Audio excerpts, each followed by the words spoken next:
আল্লাহর নবী বলেন দোয়া হলো আল্লাহুম্মা ইন্নাকা আফুউন তুহিব্বুল আফওয়া ফাআফু আন্নি।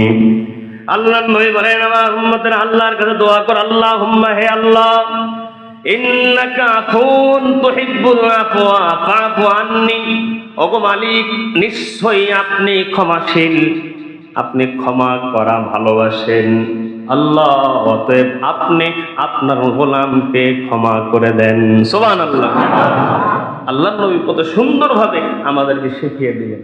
পড়েন আমার সঙ্গে, আল্লাহুম্মা ইন্নাকা আফুউন তুহিব্বুল আফওয়া ফাআফু আন্নি। আল্লাহুম্মা ইন্নাকা আফুউন তুহিব্বুল আফওয়া ফাআফু আন্নি। আরবি পারেন না, বাংলায় বলেন।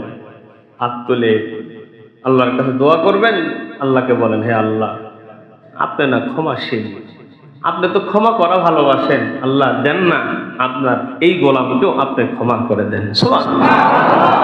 কত সুন্দর ভঙ্গিমা, কত সুন্দরভাবে সাজানো কথা নবীজি আমাদেরকে শিখিয়ে দিলেন।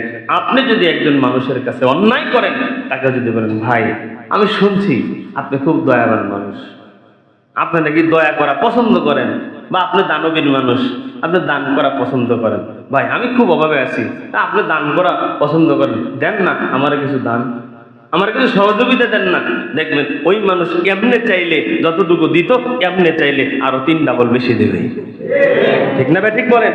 আরে আল্লাহ পাক তো কোরআনে বলছেন যে বান্দা গুনাহ করে আমার কাছে ক্ষমা চাইলে আমি বান্দাকে ক্ষমা করে দিই, কোনো সন্দেহ নাই। কিন্তু আরো যদি সুন্দর ভঙ্গিমায়, সুন্দর উপস্থাপনায় আল্লাহকে আমরা আবেগ ভালোবাসা নিয়ে বলতে পারি, আল্লাহ পাক তো আরো আগেই দ্রুত গতিতে বান্দাকে মাফ করে দিবে। এই 10 দিনে বেশি বেশি করে আল্লাহকে আমরা এই কথা বলি, কারণ বান্দা আল্লাহর কাছে যা চাবে, আগেও বলেছি আবারও বলছি, আমি আল্লাহর কাছে যা চাবো এর মধ্যে সর্বোত্তম চাওয়া হলো আল্লাহ থেকে মাপ চাওয়া। কি চাওয়া? আর আমি আল্লাহ থেকে যা পাবো, আল্লাহ আমাকে যত কিছু দান করবেন, সব থেকে আল্লাহর কাছ থেকে বড় পাওয়ার নাম হলো আল্লাহর পক্ষ থেকে ক্ষমা পাওয়া। সুবহানাল্লাহ। তাহলে আল্লাহর কাছে আমরা যা চাবো এর মধ্যে সর্বশ্রেষ্ঠ চাওয়ার নাম হলো ক্ষমা চাওয়া। আল্লাহর কাছ থেকে যা পাবো সর্বশ্রেষ্ঠ পাওয়ার নাম হলো আল্লাহর থেকে ক্ষমা পাওয়া। তাহলে আমরা ক্ষমা চাবো কার কাছে? দুনিয়াতে আর কেউ ক্ষমা করার ক্ষমতা রাখে?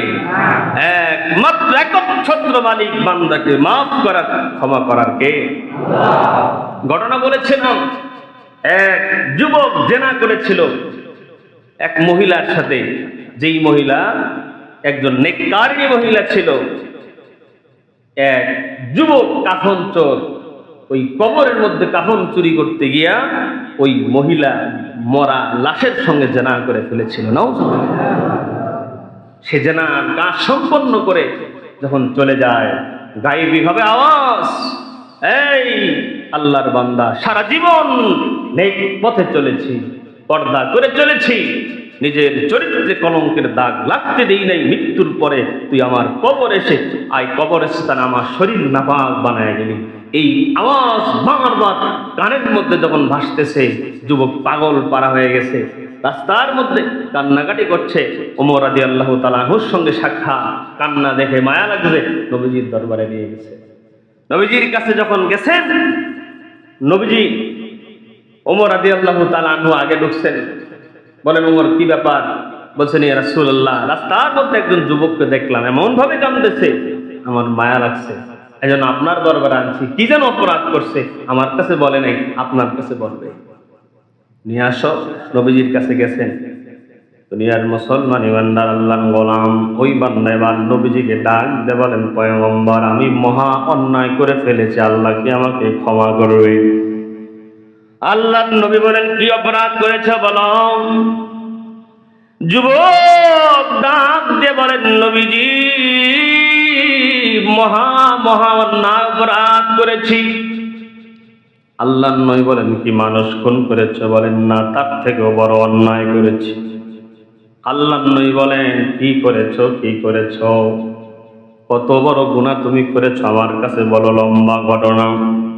এই যুবক এবার ডাক দিয়ে বলেন, ওগো নবীজি, আমি জেনা করেছি, কিন্তু জেনা যে করেছে এটা জীবিত মানুষের সঙ্গে করি নাই, আমি কবরের মধ্যে একজন মৃত নারীর সঙ্গে জেনা করে ফেলেছি। নাউযুবিল্লাহ।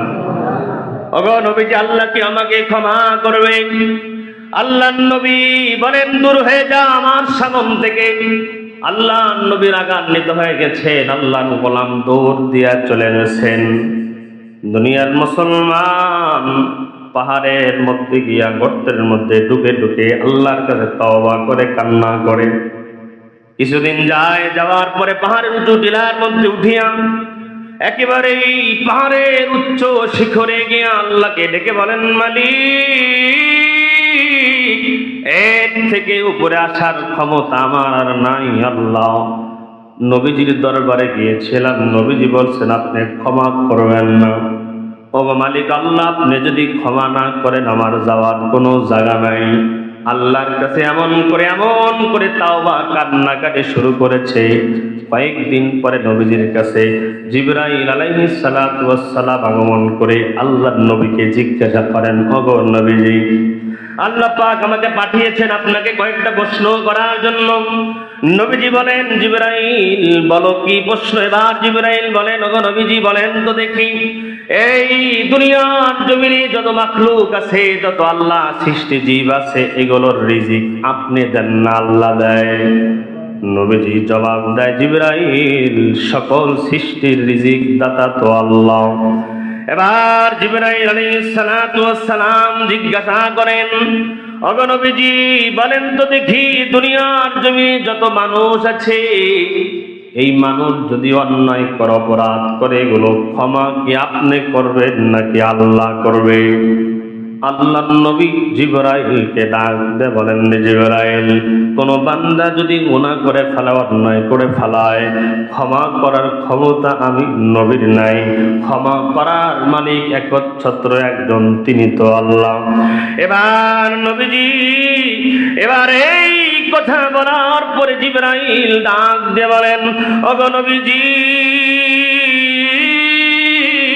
মনে করুন ওই যে একজন যুবক আপনার দরবারে কবরস্থানে মৃত নারীর সঙ্গে জেনা করে আপনার দরবারে এসেছিল আশা নিয়ে যে আল্লাহ তাকে ক্ষমা করবেনি, আপনি তাকে দরবার থেকে তাড়িয়ে দিয়েছিলেন। ওগো নবীজি, আল্লাহ পাক আমাকে পাঠিয়েছেন যে আমার আল্লাহ ওই যুবকের জিন্দেগির গুনাহগুলোকেও মাফ করে দিয়েছে। এই জন্য আল্লাহ পাক বলেন, লা তাকুনাতু মির রাহমাতিল্লাহ, ইন্নাল্লাহা ইয়াগফিরুয যুনুবা জামিআ,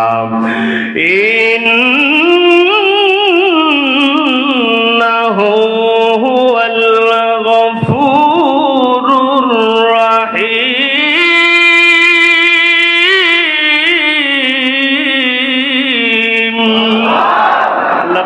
রব্বুল আলামিন বলেন, আমার গোলাম গুনাহ করেছো, ও অন্যায় করেছো গোলাম, তুই তো গুনাহ করতে ভালোবাসো, কারণ গুনাহ বান্দা যখন করো তুই গুনার মজা পাও। গুনার মজা পাইয়া গোলাম গুনাহ করো, গুনাহ করার ক্ষেত্রে মজা পাইয়া গুনাহ করো। কিন্তু গোলাম রে, শয়তানের দোকায় পড়ে গুনাহ করেছো, অন্যায় করেছো, আমি আল্লাহকে আল্লাহ বলে ডাক দিয়ে যদি গোলাম ক্ষমা চাইতে পারো, চোখের কোণায় যদি পানি আনতে পারো, আমি আল্লাহ তোকেও ক্ষমা করে রহমতের কোলে উঠায় নেব। আল্লাহ পাক এই জন্য বলেন, যত গুনাহ তুমি করো না কেন, যত অন্যায় করো না কেন, অপরাধ করো না কেন, আল্লাহ পাক ডাক দিয়ে বলেন, গোলাম আমার রহমত থেকে নিরাশ হয়ো না, কারণ দুনিয়ার মধ্যে সব থেকে আমার রহমত হলো বড়।